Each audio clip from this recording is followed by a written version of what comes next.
Benahouda, bonjour. Bonjour. Ouais, Benahouda, on a bien besoin de vous et des travaux que vous avez dénichés sur les relations entre l'Allemagne, la Russie et leur politique énergétique. Alors ça a été publié 8 jours avant l'invasion de l'Ukraine par la Russie. L'auteur est chercheur à l'ICDS, c'est le principal centre d'études stratégiques estonien. C'est un ancien haut fonctionnaire du ministère estonien des Affaires étrangères et du ministère de la Défense. Kalev Stoiescu parle d'une relation de l'Allemagne avec la Russie qui a souvent été un facteur décisif dans l'histoire des trois pays baltes ces 800 dernières années. Or, à présent, la dissuasion face à une Russie jugée agressive est fournie non pas par une Allemagne, dit-il, non nucléaire et sous-financée militairement, mais par la lointaine Amérique. Pire, pour cette année, dans la perspective balte, la dépendance énergétique croissante de l'Allemagne à son partenaire russe porte atteinte à cette dissuasion dont bénéficient les pays baltes. La mise en fonctionnement, alors encore envisagée, quelques jours avant cette invasion du gazoduc Nord Stream 2, qui passe sous la mer Baltique, rappelons-le, était devenue source majeure de contentieux, non seulement à l'échelle de l'Allemagne, mais au sein de l'Union européenne, avec, selon l'auteur, une ambiguïté constante de Berlin, qui d'un côté sanctionne Moscou et de l'autre maintient une ligne d'affaires conciliante. Il y a aussi un historique très intéressant de ce lien énergétique russo-allemand, ou plus exactement entre l'URSS et la République fédérale d'Allemagne, qui remonte à 1973, année à partir de laquelle le gaz de Sibérie commence à affluer, plus de 1000 milliards de mètres cubes à travers les ans et les régimes. À tel point, écrit-il, que la politique énergétique allemande contredit maintenant les axes essentiels de diversification énergétique requis par l'Union européenne. Kalev Stoiescu, je rappelle que nous sommes encore une fois ici début février, estime que dès lors l'Allemagne et par là même l'Union européenne dans son ensemble pourrait devenir plus exposée à une manipulation politique, je cite, par Moscou pour les 20 à 30 ans à venir. Mais d'après ce diplomate estonien, la nouvelle coalition au pouvoir à Berlin serait davantage susceptible de modifier cette trajectoire. Finalement, c'est cette guerre russo-ukrainienne du 24 février qui le fera changer début mars 2022. Que faut-il attendre des sanctions sur SWIFT contre la Russie, Benahouda? Alors c'est un travail d'analyse par un économiste d'une grande banque japonaise, Nomura, qui publie le document tout en précisant qu'il s'agit là d'un point de vue personnel. D'abord, rappelons que SWIFT est ce système bancaire utilisé couramment pour régler les transactions internationales.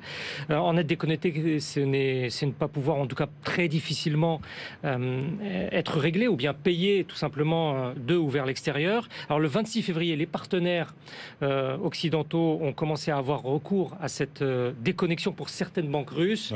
La veille, Washington avait pris les premières mesures de suspension des relations de correspondance bancaire. Pour Takashide Kiyuchi, l'élargissement rapide de ce bannissement bancaire de SWIFT ne peut qu'avoir de profondes répercussions sur la Russie en la plongeant dans une lourde crise économique et monétaire. Il détaille comment cette arme de dernier ressort, je cite, viendrait empêcher la Russie à commercer en bonne partie. Mais il faut voir aussi que l'évolution radicale des monnaies de règlement vers les grands émergents en à peine 10 ans fait que le G7 n'est plus tout à fait susceptible d'asphyxier les exportations russes. En 2013, s'agissant de ce qui était vendu par la Russie au BRICS, c'est-à-dire Brésil, Russie, Chine et Afrique du Sud, on était à pratiquement 90% réglé en dollars. À présent, c'est tout au plus 10% seulement. Donc, ça ne serait là, de toute façon, qu'un aspect du problème qui se joue. La sévérité des sanctions fait que c'est l'économie mondiale qui serait, selon l'auteur, en fait, durement touchée avec des turbulences extrêmes sur les marchés financiers. Là aussi, indication sur la date des publications, on est selon le 2 mars. Et en l'occurrence, l'auteur a tenté d'évaluer les dégâts potentiels pour l'économie de son pays. Il estime que le durcissement des mesures punitives à l'encontre de la Russie réduirait des 2/3 les échanges commerciaux russo-japonais. L'économiste détaille alors un triple choc pour le Japon. Prix pétrolier élevé, raffermissement du yen et chute des cours boursiers. Conséquence, selon lui, le produit intérieur brut du Japon en serait amputé de 1,1% cette année. Il s'appuie pour cela sur un modèle macroéconomique gouvernemental établi en 2018, dont les paramètres ont été essentiellement calés à partir de ce qu'il est advenu lors de la crise financière de 2008. Ouais, passionnant, ça montre bien qu'il y a des effets boomerang aussi pour les pays qui prennent les sanctions. Allez, on va en Russie, Benahouda, où on s'intéresse aux avantages sociaux sur le lieu de travail. Instabilité et dynamique décevante. Il y a là un travail récent de 2 chercheurs de l'Académie russe des sciences, spécialistes de sociologie du monde du travail dans leur pays. Polina Kosyreva et Alexander Smirnov se sont attelés à retracer les changements des 2 dernières décennies dans les entreprises russes pour ce qui concerne les avantages sociaux supplémentaires.